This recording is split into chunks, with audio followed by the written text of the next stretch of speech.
Salut, c'est Sergent DC, bonsoir et bienvenue dans cette nouvelle vidéo.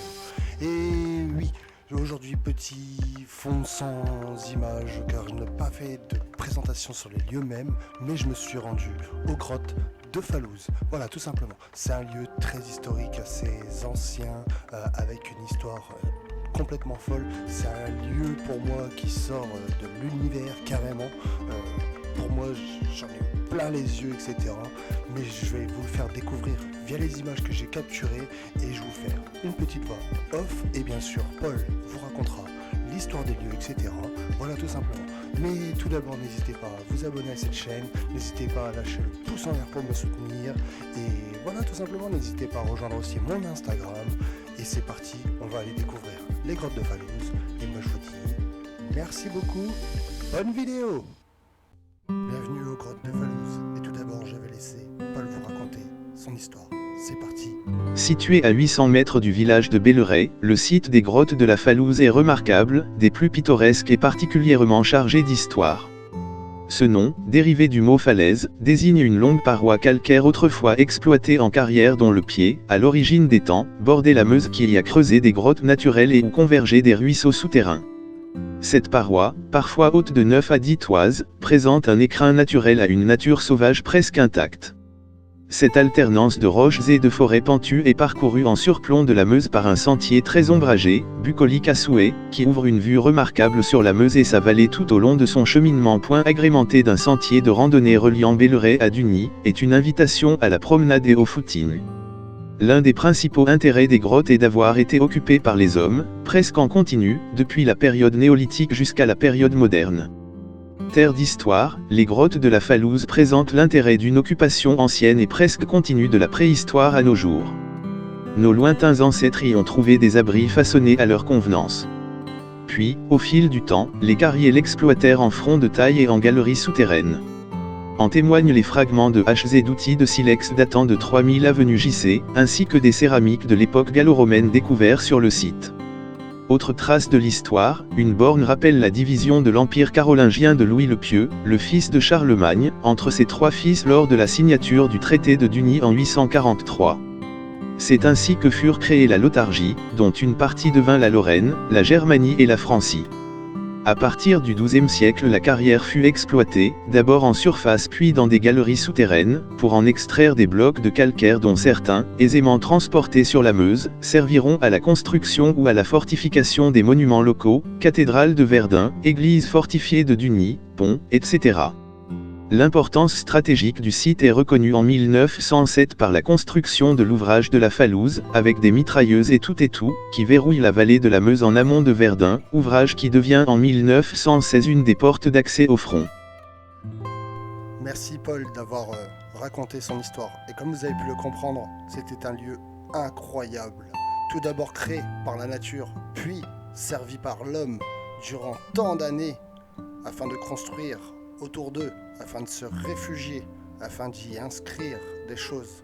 Car on verra sur les images, j'ai pu observer les inscriptions gravées dans la roche. En tout cas, c'est un lieu incroyable. Je vous ai dit, moi je me sentais dans une autre dimension, dans un lieu tellement improbable, avec une sensation de... Je vais reprendre l'exemple de Tarzan qui vit dans la jungle. C'était incroyable à voir. J'ai suivi les longs sentiers qui m'ont guidé tout au long de la Falouz. Et vraiment, ça m'a vidé l'esprit. Bon, j'ai bien fait environ 1h30, voire 2 heures de marche sur les lieux. Et j'en reviens toujours pas à l'heure actuelle. C'est incroyable.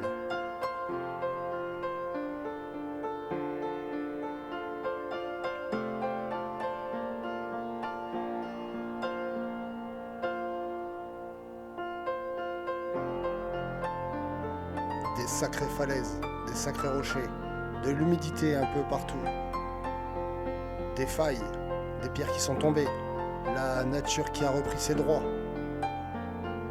des oiseaux dans tous les sens, des formes de gravures, des pierres suspendues, enfin etc. Je pouvais observer au loin des failles, des tunnels, des abris.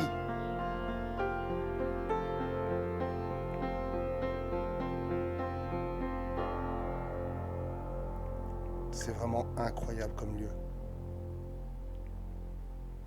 J'en reviens toujours pas.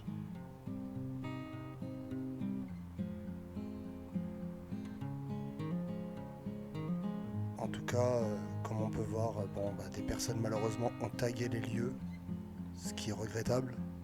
Mais bon, malgré tout, un endroit magnifique, rempli d'histoires, rempli de questions qui m'ont fasciné les yeux, qui m'ont fasciné l'esprit.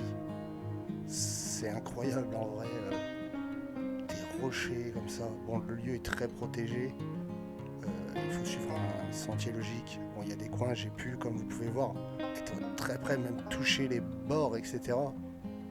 Et vraiment, bon, je faisais attention à tout, mais vraiment, c'est incroyable. Là, on peut voir déjà la première sorte d'abri, voilà, avec des écritures inscrites par des personnes, etc.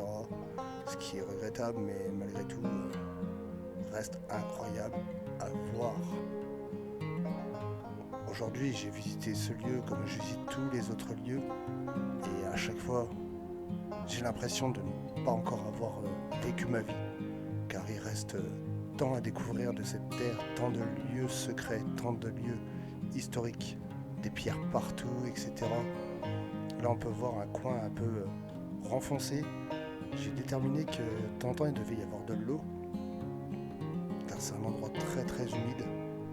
Vous m'excuserez des fois pour la qualité du cadrage et des images, c'était un peu compliqué par moments à garder ma stabilité, mais malgré tout, je vous ai sorti pas mal d'images.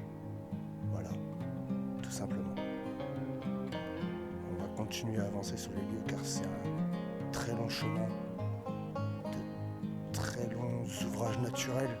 Bon, comme on le sait, il y a eu des carrières qui ont été faites, aussi bien pour récupérer la roche pour l'ouvrage de Falouse qui se situe non loin de là, pour l'église fortifiée qui se situe non loin de là aussi, pour des habitations, etc. Là, on peut voir des rochers qui sont tombés, on peut y voir encore des entrées, des tags encore malheureusement, mais c'est incroyable en vrai.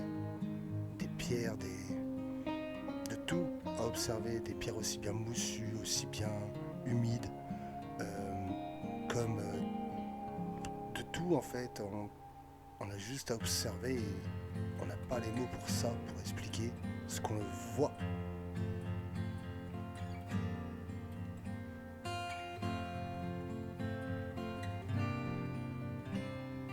On peut voir quelques fissures toujours. J'ai filmé beaucoup d'endroits là, ce lieu-là. Excusez-moi, j'en perds mes mots encore une fois. Mais c'était incroyable. On pouvait voir des piliers carrément qui soutenaient encore le dessus de la grotte et tout.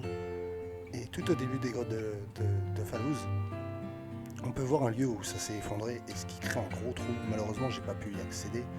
Mais je vous invite en fait à aller visiter ce lieu qui se situe dans la Meuse et qui est incroyable à découvrir. Et sérieusement, c'est là que vous comprendrez pourquoi je vous dis que pour moi c'est un autre univers. Un lieu improbable. Bon, je sais qu'il existe d'autres lieux encore plus improbables, mais sérieusement, moi ça me fascine ce genre de lieu naturel, entre guillemets, puisqu'il a été un peu façonné par l'homme aussi, mais c'est incroyable à voir.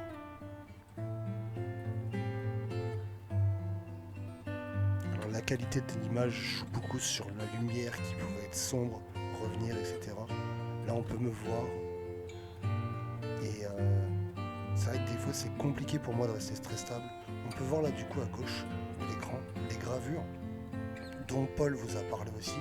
Et celles-ci sont plutôt faciles à lire. Donc là j'essaie de les comprendre. Il y a une sorte d'alphabet en dessous aussi, enfin, etc. Et c'est assez fou de se rendre compte qu'il y a des milliers d'années, quelqu'un a pu graver dans cette pierre et laisser une trace de lui. Et du coup, moi, je voulais laisser une trace de moi. Je n'ai pas fait de gravure, mais je vous ai sorti ces images.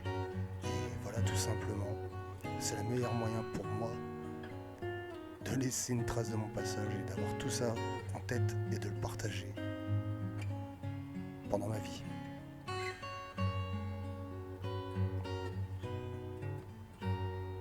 Donc on peut voir toujours différentes pierres, etc. Il y a beaucoup de grottes, beaucoup de piliers jusqu'à la fin, beaucoup de tailles malheureusement, mais c'est une nature incroyable.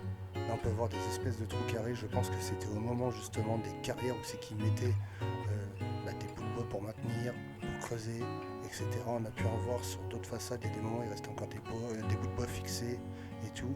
Et c'est incroyable de voyager dans cette partie de nature où c'est que les bois ont repoussé, les arbres, les plantes, les oiseaux volent et tout ça.